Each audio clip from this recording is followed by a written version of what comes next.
ബിസ്മില്ലാ വൽഹംദുലില്ലാ വസ്സലാത്തു വസ്സലാമു അലാ റസൂലില്ലാ വബഅദ്.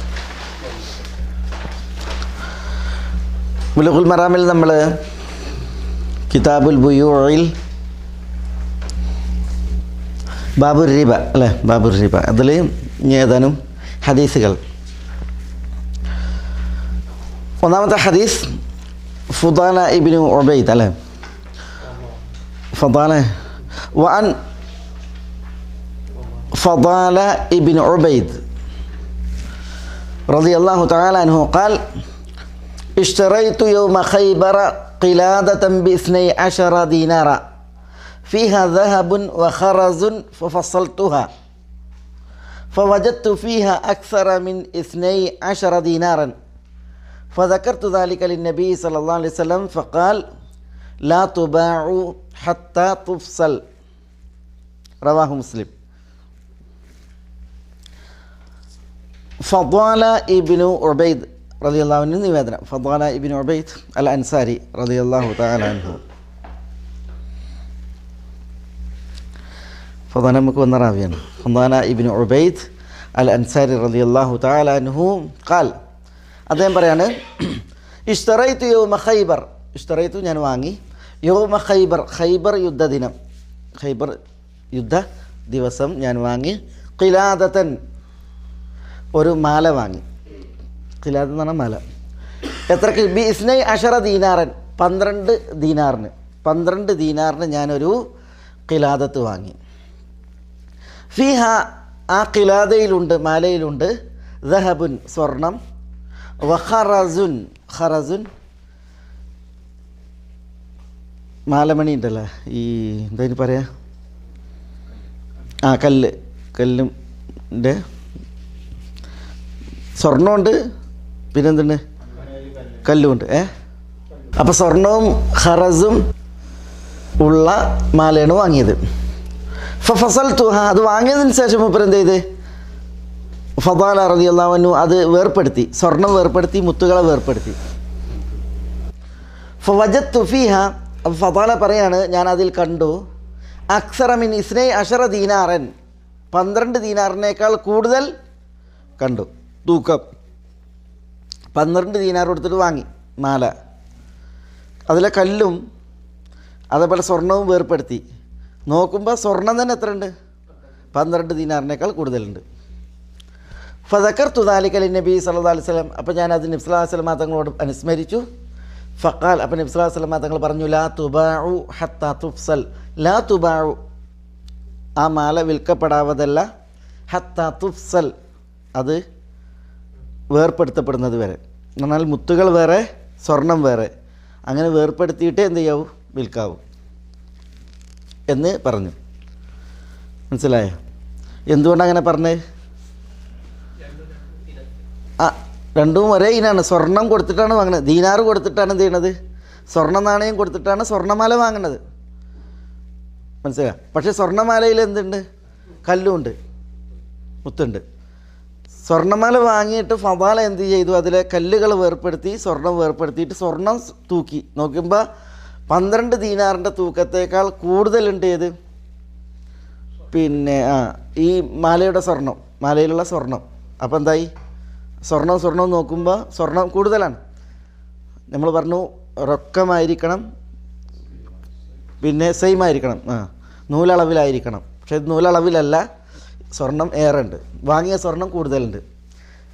അപ്പോൾ നബി സല്ലല്ലാഹു അലൈഹി വസല്ലം തങ്ങളോട് പറഞ്ഞപ്പോൾ റസൂൽ പറഞ്ഞു: ലാ തുബാഉ ഹത്താ തുഫ്സൽ, ഇങ്ങനെ കല്ലും സ്വർണവും കൂടിയ ആഭരണമാണ് എങ്കിൽ എന്താണ്, അത് വിൽക്കപ്പെടുന്നതിന് മുമ്പ് എന്ത് ചെയ്യണം, കല്ലിനെ വേർപ്പെടുത്തണം, സ്വർണം വേർപ്പെടുത്തണം. എത്ര അതിൽ കല്ലുണ്ട്, എത്ര സ്വർണ്ണമുണ്ട്, അത് വേർപ്പെടുത്തപ്പെടണം എന്ന് പറഞ്ഞിട്ടുണ്ടെങ്കിൽ അതിൻ്റെ അളവ് നിർണീതമായിരിക്കണം.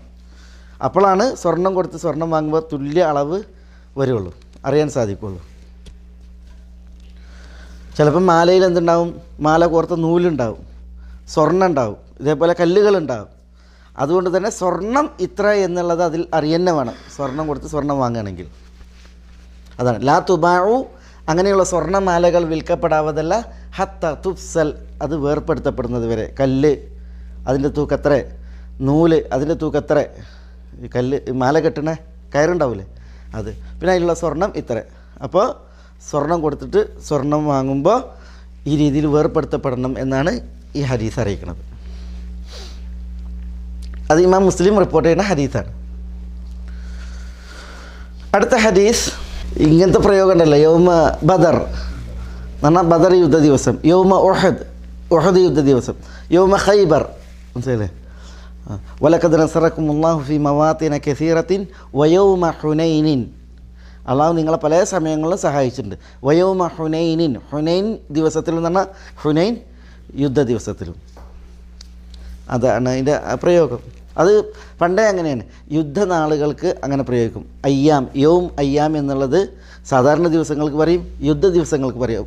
അത് ഇപ്പോൾ യൗമ ബുആസ് എന്ന് പറയും, ജാഹിലിയത്തിലുണ്ടായ യുദ്ധമാണ് ബുആസ്, അതിനെക്കുറിച്ച് യൗമ ബുആസ് യുദ്ധ ദിവസം അങ്ങനെ പറയും. അയ്യാമുള്ള എന്ന് പറയും, അയ്യാമുള്ളാൻ്റെ ദിവസങ്ങൾ അല്ലേ. അതുകൊണ്ട് ഉദ്ദേശിക്കുന്നത് ചിലപ്പോൾ എന്തായിരിക്കും, അതിൽ ചില യൗമിൻ അയ്യാമില്ല എന്ന് പറയും. അള്ളാഹിൻ്റെ ദിവസമാണെന്നുണ്ടെങ്കിൽ അതുകൊണ്ട് ഉദ്ദേശം ചിലപ്പോൾ ഇപ്പോൾ ഫിർഔനെ മുക്കിക്കൊന്ന ദിവസം, മൂസ അലൈഹി സ്വലാത്തു വസ്സലാം വിജയം വരിച്ച ദിവസം, അങ്ങനത്തേനൊക്കെ പറയും. അതേപോലെ തന്നെ യുദ്ധ ദിവസം, അതിൽ മുസ്ലിമീങ്ങൾക്ക് വിജയം കിട്ടിയിട്ടുണ്ട്, അള്ളാഹിൻ്റെ ഔലിയാക്കൾ രക്ഷപ്പെടുത്തപ്പെട്ടിട്ടുണ്ട്, അള്ളാഹുവിൻ്റെ ശത്രുക്കൾ വലൈക്കും സ്സലാം പരാജയപ്പെടുത്തുന്നെങ്കിൽ അതിന് യൗമിൻ അയ്യാമില്ല എന്ന് പറയും. طيب اشتريت يوم خيبر قلادة ب12 دينارا فيها ذهب وخرز ففصلتها فوجدت فيها أكثر من 12 دينارا فذكرت ذلك للنبي صلى الله عليه وسلم فقال لا تباع حتى تفصل. رواه مسلم. അടുത്ത ഹദീസ് وعن سمرة ابن جندب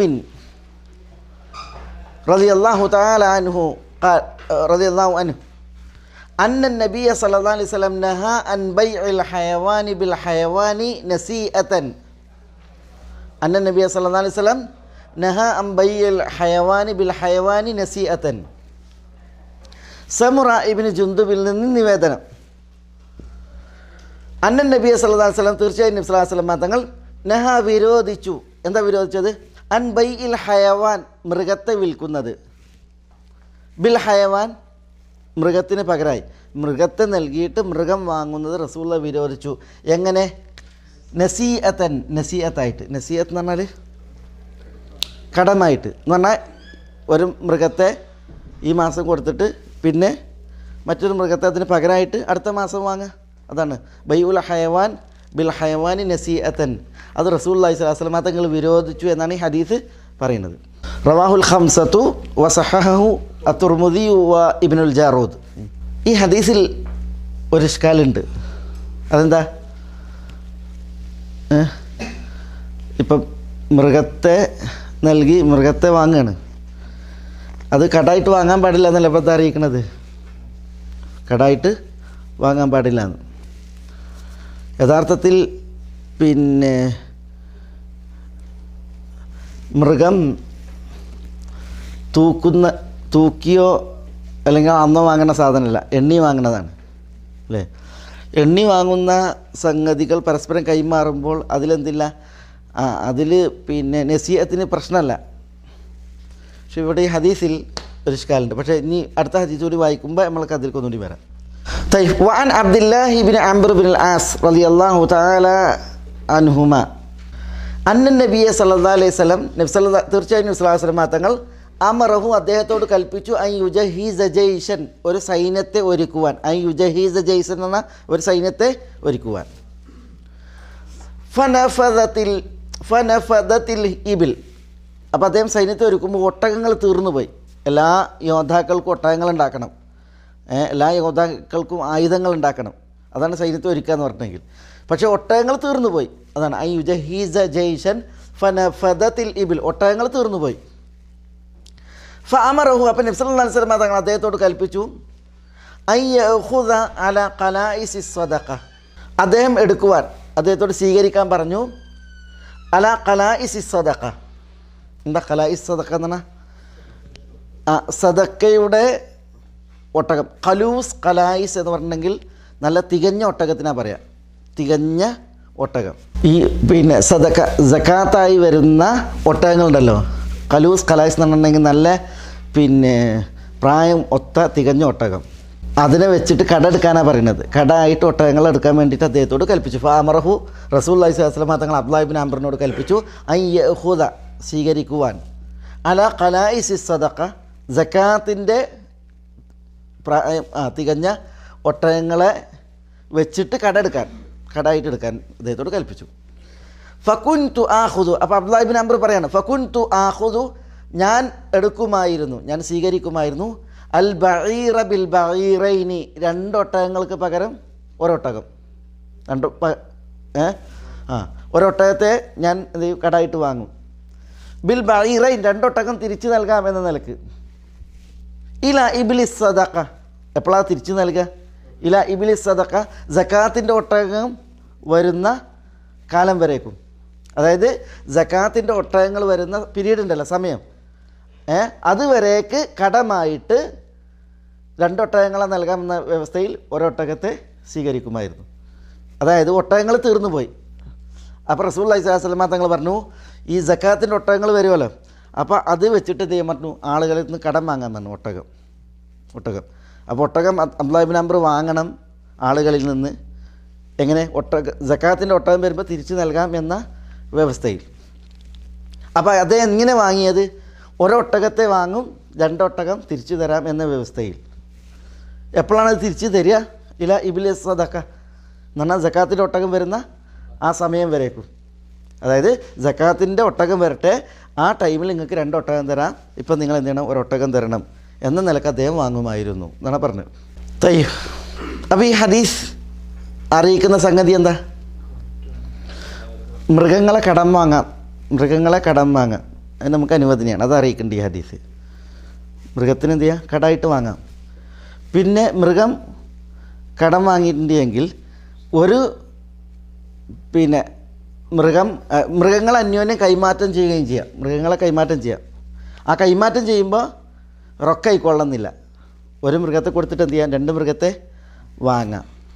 മനസ്സിലല്ലേ? അത് ഇപ്പോൾ ഒരു മൃഗത്തെ കൊടുത്ത് പിന്നെ 2 മൃഗം കൊടുക്കാം. ആ രീതിയിൽ കൈമാറ്റം ചെയ്യാം. അത് മനസ്സിലായി അല്ലേ? റവാഹുൽ ഹാക്കിം വൽ ബൈഹഖി വരിജാലുഹു സിഖാത്തുൻ. ഇപ്പോൾ ഈ ഹദീസ് 2 നോക്കി നിങ്ങൾ, അതിനാണ് ഈ 2 ഹദീസും കൊടുത്തിരിക്കുന്നത്. ഇതിലെന്താ പറഞ്ഞത്?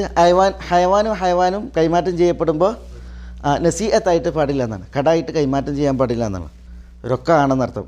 ഹയവാനെ കൊടുത്ത് ഹയവാനെ വാങ്ങണമെന്നാണ് ഈ ഹദീസ് അറിയിക്കുന്നത്. അതിനിപ്പോൾ 1 കൊടുത്ത് 2 വാങ്ങിയാലും പ്രശ്നമല്ല, ഏറ്റക്കുറച്ചിലുണ്ടായ പ്രശ്നമല്ല. പക്ഷേ എന്തായിരിക്കണം? കയ്യോട് കൈയായിരിക്കണം എന്നുള്ളതാണ് ഹദീസ് അറിയിക്കുന്നത്. കാരണം എന്താ? നസീഅത്ത് പാടില്ല എന്നാണ്, കടായിട്ട് പാടില്ല എന്നുള്ളതാണ്.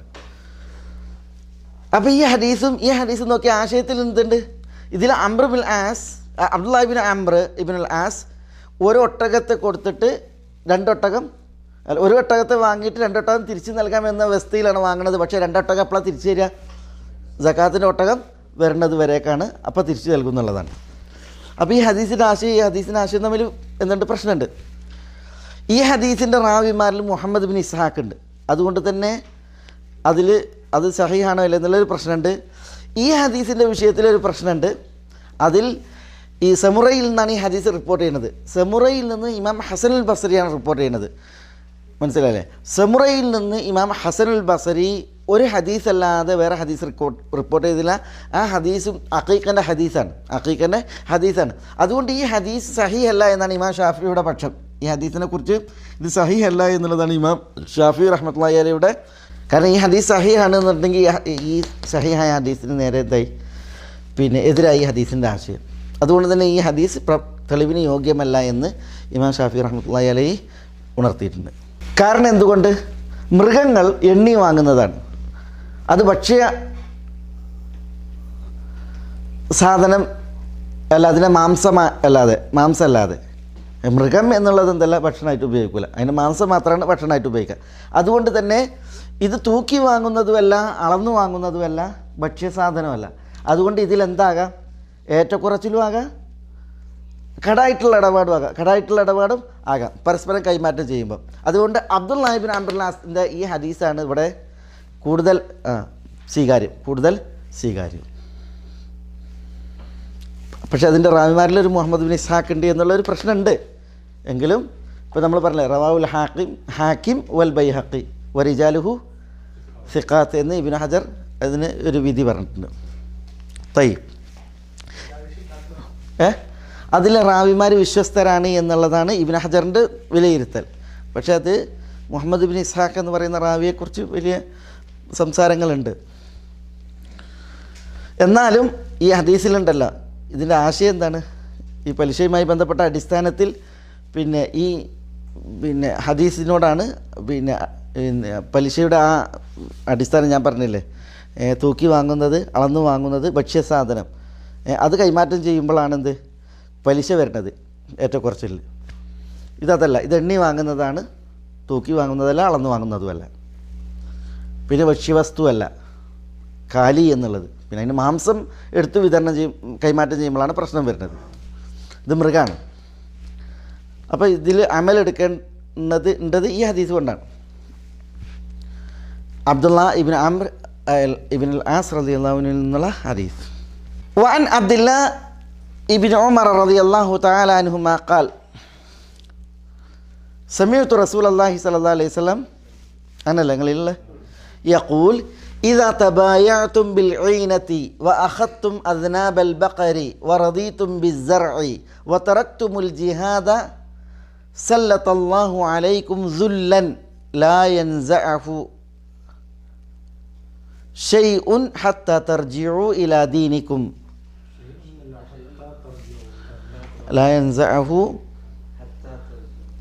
حتى ترجعوا إلى دينكم. أي നിങ്ങളിലും ഷൈഉന്നില്ല, അതുണ്ടായാലും ഇല്ലെങ്കിലും ഇഷ്കല്ല. അബ്ദുള്ള ഇബ്നു ഉമർ റളിയല്ലാഹു അൻഹു നിവേദനം, അദ്ദേഹം പറയാണ്, സമീഅതു റസൂലുള്ളാഹി സ്വല്ലല്ലാഹു അലൈഹി വസല്ലം യഖൂൽ, അല്ലാഹുവിൻ്റെ റസൂൽ സ്വല്ലല്ലാഹു അലൈഹി വസല്ലം തങ്ങൾ പറയുന്നത് ഞാൻ കേട്ടു. ഇദാ തബായഅതും ബിൽ ഈന, ഈനത്ത് കൊണ്ട് നിങ്ങൾ ഇടപാട് നടത്തിയാൽ, ഈ ഈനത്ത് കച്ചവടം നടത്തിയാൽ നടത്തും, ഈനത്ത് കൊണ്ടുള്ള ഇടപാട് നിങ്ങൾ നടത്തിയാൽ, വ അഖത്തും അദ്നാബൽ ബഖർ, പശുക്കളുടെ വാലുകൾ നിങ്ങൾ പിടിക്കുകയും ചെയ്താൽ, വറദീതും ബിസ്സർ, കൃഷി കൊണ്ട് നിങ്ങൾ തൃപ്തിപ്പെടുകയും ചെയ്താൽ, വതറക്തുമുൽ ജിഹാദ്, ജിഹാദ് നിങ്ങൾ ഉപേക്ഷിക്കുകയും. അപ്പോൾ ജിഹാദ് നിങ്ങൾ ഉപേക്ഷിക്കുകയും കൃഷിയിൽ നിങ്ങൾ തൃപ്തിപ്പെടുകയും പശുവിൻ്റെ വാലിൽ നിങ്ങൾ പിടിക്കുകയും ഈനത്ത് കച്ചവടം നിങ്ങൾ നടത്തുകയും ചെയ്താൽ എന്താ? സല്ലത്തല്ലാഹു അലൈക്കും, അള്ളാഹു നിങ്ങളുടെ മേൽ അധികാരം നൽകും, മേൽക്കോയ്മ നൽകും. എന്തിന്? സുല്ലൻ, മാനക്കേട് കൊണ്ട്, അപമാനം കൊണ്ട്. അപമാനത്തിന് നിങ്ങളുടെ മേൽ അള്ളാഹു സുബ്ഹാനഹു വ തആല ആധിപത്യം നൽകും. ലാ യൻസഉഹു, ആ മാനക്കേടിനെ, അപമാനത്തെ നിങ്ങളിൽ നിന്ന് ഊരി മാറ്റൂല, ഒഴിവാക്കുകയില്ല. ഷൈഉൻ, യാതൊന്നും. ഹത്താ തർജിഉ ഇലാ ദീനിക്കും, നിങ്ങൾ നിങ്ങളുടെ ദീനിലേക്ക് മടങ്ങുന്നത് വരെ, നിങ്ങൾ നിങ്ങളുടെ ദീനിലേക്ക് മടങ്ങുന്നത് വരെ. എന്താ ഈ പറഞ്ഞേ? അതായത് ഈനത്ത് ഇടപാട് നടത്തുക, പശുവിൻ്റെ വാലിൽ പിടിക്കുക എന്ന് പറഞ്ഞിട്ടുണ്ടെങ്കിൽ എന്താ? പശുവിൻ്റെ വാലിൽ പിടിക്കുക പറഞ്ഞാൽ അതാണ് കൃഷി.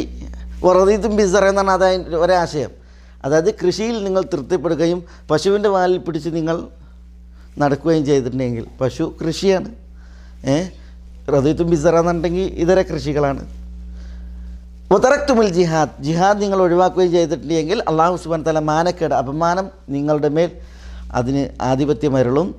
ലാ യൻസഉഹു ഷൈഉൻ ഹത്താ തർജിഉ ഇലാ ദീനിക്കും, നിങ്ങളുടെ ദീനിലേക്ക് നിങ്ങൾ മടങ്ങുന്നത് വരേക്കും ആ മാനക്കേടിനെ നിങ്ങളിൽ നിന്ന് എടുത്തു മാറ്റൂല, ഊരിക്കളയുകയില്ല എന്നാണ് ഇവിടെ ഉണർത്തുന്നത്. എന്താ ഈനത്ത് കച്ചവടം? അതാണ് നമ്മുടെ വിഷയം. ഇവിടെ ഇബ്നു ഹജർ റഹിമഹുല്ലാഹി ഹദീസ് കൊണ്ടുവന്നത് എന്തിനാ? ഈനത്ത് കച്ചവടം നടത്തുന്നതിനെ കുറിച്ചാണ്. എന്താ ഈനത്ത് കച്ചവടം? ഇതിനു മുമ്പ് നമ്മൾ പറഞ്ഞില്ല, അത് ആദ്യ ദിവസം പറഞ്ഞ എരപ്പായി, പിന്നെ ഒരു ദിവസം പറഞ്ഞ് ശരിയാക്കി.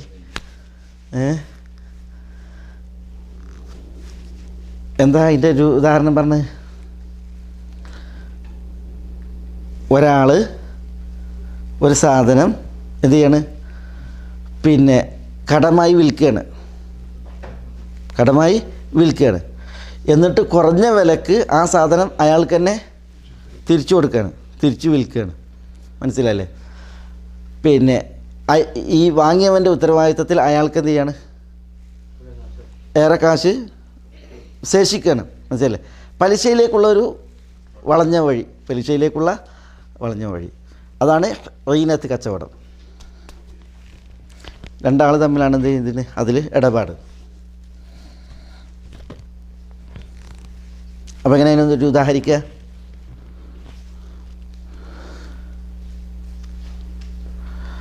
ഒരാളെടുത്തൊരു സാധനം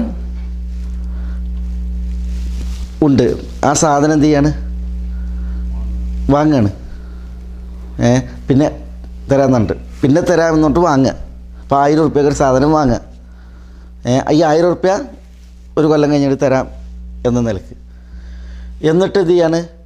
ഇത് വിറ്റ ആൾ എന്ത് ചെയ്യാണ്? ഇയാളിൽ നിന്ന് റൊക്കായിട്ട് അത് വാങ്ങുകയാണ് 800 ഉറുപ്പ്യക്ക്. 800 രൂപയ്ക്ക് അയാൾ റൊക്കായിട്ട് വാങ്ങുക. അപ്പോൾ ഇയാളുടെ മേലെ എത്രയായി? അയാൾക്ക് 200 കടായി. 200 കടായി. അതായത് ഇപ്പോൾ 800 ഉറുപ്പ്യ വേണം ഇത് വാങ്ങുന്ന ആൾക്ക്. അതാണ് വിഷയം. ഇയാൾക്ക് ഒരു 800 ഉറുപ്പ്യ വേണം. പക്ഷേ ആ 800 ഉറുപ്പ്യ വാങ്ങിയിട്ട് ഒരു കൊല്ലം കഴിഞ്ഞിട്ട് 1000 തരാമെന്ന് പറഞ്ഞാൽ എന്തായി? അത് നേരിട്ട് പലിശയായി. അപ്പോൾ അതില്ലാതിരിക്കാൻ വേണ്ടി എന്ത് ചെയ്യാണ്? ഒരു സാധനത്തെ മുൻനിർത്തിയിട്ടുള്ള ഒരു ഇടപാട്. അത് പലിശക്കുള്ള ഒരു വളഞ്ഞ വഴിയാണ്. അത് ഇസ്ലാമിൽ നിഷിദ്ധമാണ്. അതേസമയം ഇതിലൊരു മൂന്നാമൻ ഇടപെട്ട് എന്തേത്? അയാളിൽ നിന്ന് സാധനം വാങ്ങിയിട്ട് എന്ത് ചെയ്യാണ്? ഇയാൾക്ക് 800 ഉറുപ്പ്യാണ് വേണ്ടത്. 800 ഉറുപ്പ്യാണ് വേണ്ടത്. മനസ്സിലല്ലേ? അപ്പോൾ 1000 ഉറുപ്പ്യക്ക് സാധനം അയാളിൽ നിന്ന് വാങ്ങി ഒരെല്ലാം കഴിഞ്ഞ് തരാമെന്ന് പറഞ്ഞിട്ട് എന്നിട്ട് എന്ത് ചെയ്ത് 800 ഉറുപ്പ്യക്ക് അവരന് വിറ്റ്. മനസ്സിലല്ലേ? അപ്പോൾ 800 ഉറുപ്പ്യ കിട്ടി ഈ സാധനം കൊടുത്തിട്ട്. ഇത് പാടുണ്ടോ? ഇതിനാണ് തവർറുഖ് എന്ന് പറയുന്നത്. തവർറുഖ്. ശരി, ഇതിനെ അനുവദിച്ചിട്ടുണ്ട് പല പണ്ഡിതന്മാരും. അതേസമയം ഇത് അയാൾക്ക് തന്നെ കൊടുക്കുമ്പോൾ എന്തായി? അത് പലിശക്കുള്ള ഒരു വളഞ്ഞ വഴിയാണ്. ഷാഫി മദ്ഹബിൽ ഇമാം ഷാഫി ഇത് അനുവദിച്ചിട്ടുണ്ട്. ശരി, ഇമാം ഷാഫി ഈ ഹദീസിനെ ദഈഫാക്കിയിട്ടുണ്ട്, ദുർബലപ്പെടുത്തിയിട്ടുണ്ട്. ഈ ഹദീസ് ദഈഫാണ്. അതുകൊണ്ട് ഇമാം ഷാഫി ഈ റീനത്ത് ഇടപാടുണ്ടല്ലോ അനുവദിച്ചിട്ടുണ്ട്. ഷാഫി മദ്ഹബിലെ ഫുഖഹാക്കളും അതിനെ അനുവദിച്ചിട്ടുണ്ട്.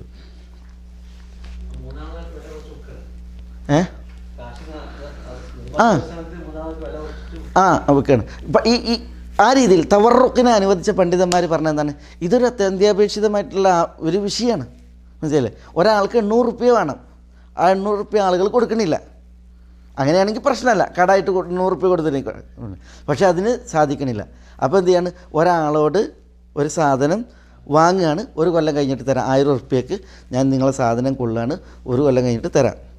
മനസ്സിലായി? എന്നിട്ട് ആ സാധനം കടായിട്ട് കൊണ്ടതിന് ശേഷം റൊക്കായിട്ട് എന്ത് ചെയ്യാണ്? വേറൊരാൾക്ക് 800 ഉറുപ്പ്യക്ക് വിൽക്കുകയാണ് മൂന്നാമന്. ഏത്?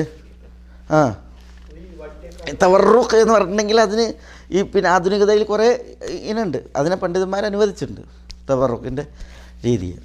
പക്ഷേ ഈ റീനത്ത് പറഞ്ഞിട്ടുണ്ടെങ്കിൽ അതെന്താണ്? മനസ്സിലല്ലേ? ഇത് ഞാൻ പറഞ്ഞു ബൈഅത്തൈനി ഫീ ബൈഅ ഒക്കെ പറഞ്ഞില്ലേ? ആ വിഭാഗത്തിലാണ് ശരിക്കും ഇത് വരിക. പക്ഷേ ഇമാം ഷാഫി റഹ്മത്തുള്ളാഹി അലൈഹി ഈ ഈനയെ അനുവദിച്ചിട്ടുണ്ട്. ഇമാം ഷാഫിയുടെ അടുക്കൽ ഹദീസ് സഹീഹല്ല. ശരിക്കും എന്ത് വരും? അതിൽ ശരിക്കും ഇതിൽ പേര് പലിശക്കുള്ള ഒരു വളഞ്ഞ വഴി തന്നെയാണത്. പിന്നെ മാത്രമല്ല കുല്ലു ഖറദിൻ ജറ നഫൻ ഫഹുവ റിബൻ. മനസ്സിലല്ലേ? ഒരു ഉപകാരം കൊണ്ടുവരുന്ന എല്ലാ കടമിടപാടും പലിശയാണ്. അപ്പോൾ ആ നിലക്ക് അതിൽ ഇഷ്കാലുണ്ട്. തയ്യബ്. ഇവിടെ അഖത്തും അദ്നാബൽ ബഖർ വറദീത്തും ബിസ്സർഇ വതറക്തുമുൽ ജിഹാദ്. അതാണ് വിഷയം. ജിഹാദ് അനിവാര്യമായ സമയം. കൃഷിയിൽ മുഴുകുക, വ്യാപൃതനാവുക, അങ്ങനത്തെ ഒരു അവസ്ഥ വന്നിട്ടുണ്ട്. അല്ലാഹു സുബ്ഹാനഹു വ തആല അപമാനം അതിന് ആധിപത്യം നൽകും. അതൊരിക്കലും അള്ളാഹു ആളുകളിൽ നിന്ന് എടുത്തു മാറ്റൂല, ദീനിലേക്ക് ആളുകൾ മടങ്ങുന്നത് വരേക്കും. ഇതാണ് ഇവിടെ ഹദീസ്. ഈ ഒരു പ്രത്യേകം ഇത് ശ്രദ്ധിക്കണം. അതായത് ഇപ്പോൾ ഒരിക്കൽ റസൂലുള്ളാഹി സ്വല്ലല്ലാഹു അലൈഹി വസല്ലം തങ്ങൾ ഒരു വീടിന് പുറത്തൊരു കലപ്പ കണ്ട്. കലപ്പ പറഞ്ഞാൽ എന്താ? കൃഷിക്കുള്ള ഉപകരണമാണ്. അത് കണ്ട്. അപ്പോൾ റസൂലുള്ളാഹി സ്വല്ലല്ലാഹു അലൈഹി വസല്ലം തങ്ങൾ പറയുന്നത്, ഇത് ഏതൊരു വീട്ടിൽ പ്രവേശിച്ചോ, ആ ഉപകരണം ഏതൊരു വീട്ടിൽ പ്രവേശിച്ചോ അവർ അപമാനിതരാകും, അല്ലെങ്കിൽ കമാ ഖാല സല്ലല്ലാഹു അലൈഹി വസല്ലം, അതൊരു നാശമാണ് എന്ന അർത്ഥത്തിൽ നബി സല്ലല്ലാഹു അലൈഹി വസല്ലം തങ്ങൾ പ്രതികരിച്ചു. മനസ്സിലായി? ആ കൃഷിക്കുള്ള ഉപകരണത്തെ കണ്ടപ്പം ആ ഹദീസിന് മനസ്സിലാക്കേണ്ടത് എന്താണ്? ഇതോടനുബന്ധിച്ചാണ്. അതായത് ഇപ്പോൾ ഒരാളുടെ വീട്ടിൽ കൃഷിക്കുള്ള ഉപകരണങ്ങളുണ്ട്, അതേപോലെ തന്നെ കൃഷിയുണ്ട് എന്ന് വിചാരിച്ചിട്ട് അതെന്തെല്ലാം ഇസ്ലാമിൽ നിരുത്സാഹപ്പെടുത്തപ്പെട്ട ഒരു സംഗതിയല്ല. പക്ഷേ നിർബന്ധമായിട്ടുള്ള ബാധ്യതകളെ, മതപരമായ ബാധ്യതകളെ വിസ്മരിച്ചുകൊണ്ടും അതിന് സ്ഥാനം കൽപ്പിക്കാതെയുമാണ് ആ കൃഷിയെങ്കിൽ അവിടെയാണെന്ത് ഇത്തരം ഹദീസുകൾ ബാധകമാണത്. ഇതാ തബായാത്തും ബിൽ ഈനത്ത് കച്ചവടം നിങ്ങൾ അന്യോന്യം ചെയ്താൽ എന്ന് പറഞ്ഞാൽ ഹറാമ് സമ്പാദിക്കുവാൻ നിങ്ങൾ കുതന്ത്രം പ്രയോഗിച്ചാൽ എന്നതാണ് അതിൻ്റെ ഉദ്ദേശം. അതിനു വേണ്ടി ഒഴിഞ്ഞെടുക്കലല്ല, ആ കുതന്ത്രം തുടങ്ങിയിട്ടുണ്ടെങ്കിൽ അത് നിങ്ങൾ ചെയ്താൽ, കുതന്ത്രം നിങ്ങൾ കാണിച്ചാൽ അള്ളാഹു സുബ്ഹാനഹു വ തആല എന്ത് ചെയ്യും? സല്ലല്ലാഹു അലൈക്കും ദുല്ലല്ലാ യൻസുഹു. പിന്നെ ഇത് വേറെ വിഷയം. അഖത്തും അദ്നാബൽ ബഖർ വറദീതും ബിസ്സർ. പിന്നെ തിജാറത്ത്, സിനാഅത്ത്, സിറാഅത്ത്, കച്ചവടം, വ്യവസായം, അതേപോലെ തന്നെ കൃഷി, അതേപോലെ ഒരു വരുമാന മാർഗ്ഗമാണ് ഗനീമത്ത്, യുദ്ധാർജിത സ്വത്ത്. മനസ്സിലല്ലേ? പക്ഷേ ഇസ്ലാമിക രാഷ്ട്രം ഉണ്ടായിരിക്കണം, ഇസ്ലാമിക ഖലീഫ ഉണ്ടായിരിക്കണം. അപ്പോൾ ആ സമയങ്ങൾ ഉണ്ടാകുന്ന മാർഗങ്ങളിൽ ഒന്നാണ് അത്. അള്ളാഹു സുബ്ഹാനഹു വ തആല കുറേ വാതിലുകൾ തുറക്കും. പക്ഷേ ജിഹാദിന് അതിൻ്റേതായ എന്തുണ്ട്? നിയമങ്ങളും അതിൻ്റേതായ ഷർത്തുകളുമുണ്ട്. വാളെടുത്തവനൊക്കെ വെളിച്ചപ്പാട് എന്ന നിലക്കല്ല, തോന്നിയവരൊക്കെ ജിഹാദ് ചെയ്യുക എന്നുള്ളതല്ല. അൽ ഇമാമു ജുന്നത്തുൻ യുഖാത്തലു മിൻ വറാഇഹി വയുത്തഖാ ബിഹി. ഭരണാധികാരി പരിചയമാണ്, ഭരണാധികാരിക്ക് പിന്നിൽ നിന്നാണ് ജിഹാദ്. ഭരണാധികാരിയെ മറയായി സ്വീകരിച്ചുകൊണ്ടാണ് ജിഹാദ്.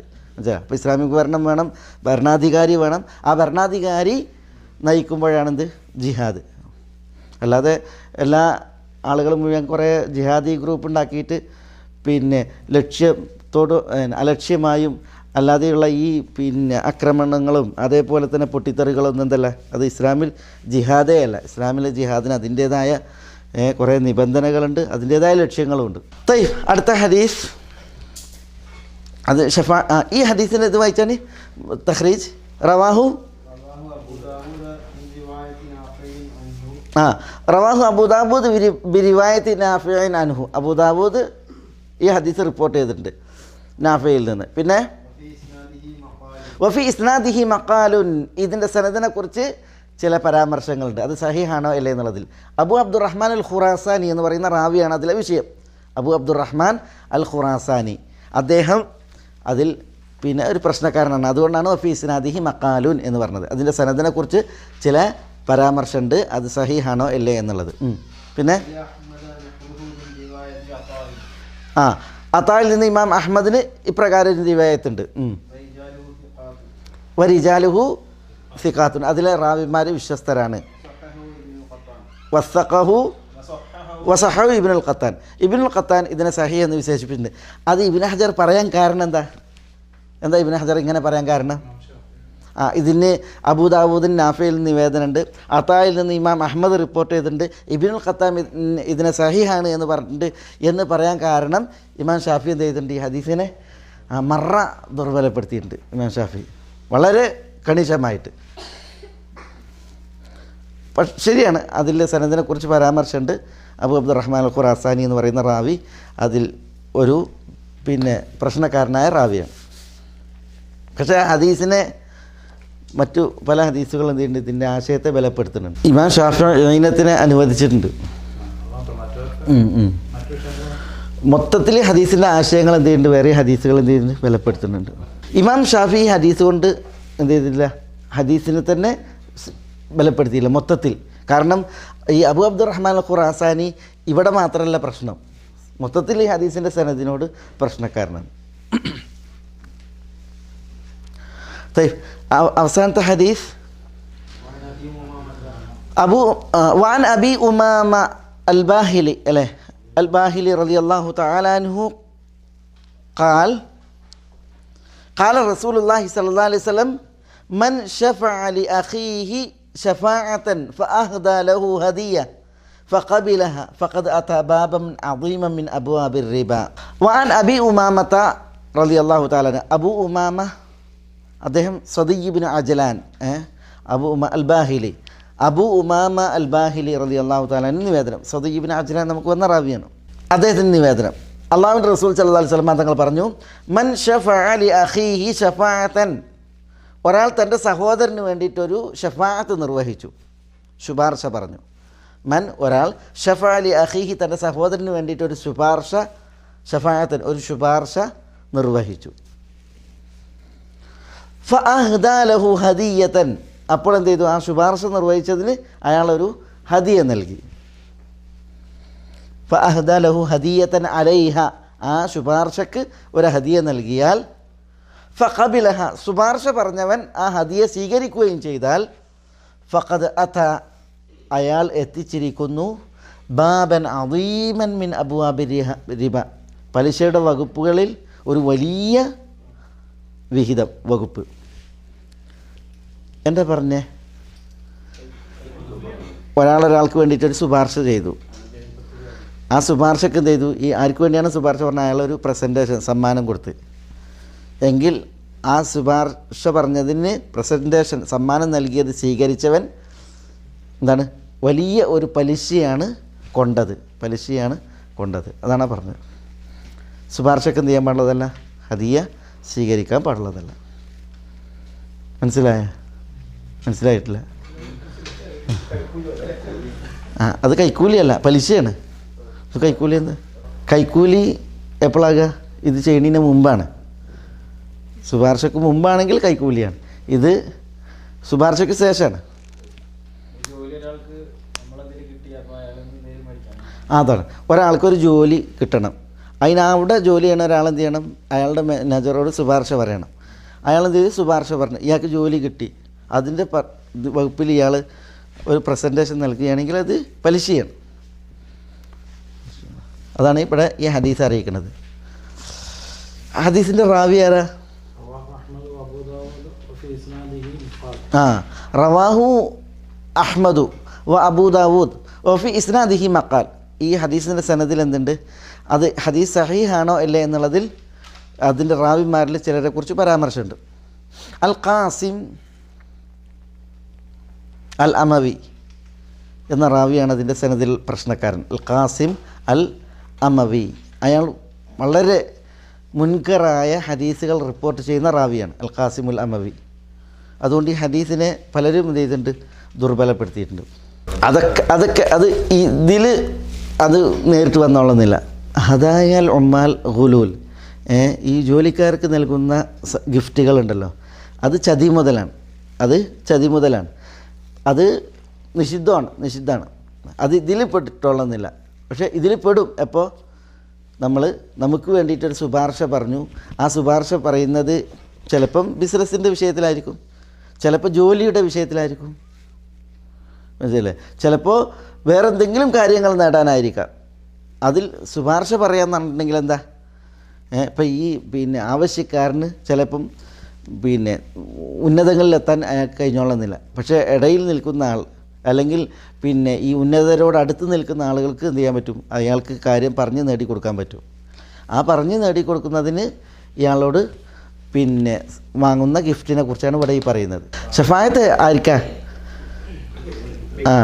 ഒരു വ്യക്തിയെ സംബന്ധിച്ചിടത്തോളം അയാൾക്ക് മുകൾക്കെത്താൻ കഴിയില്ല.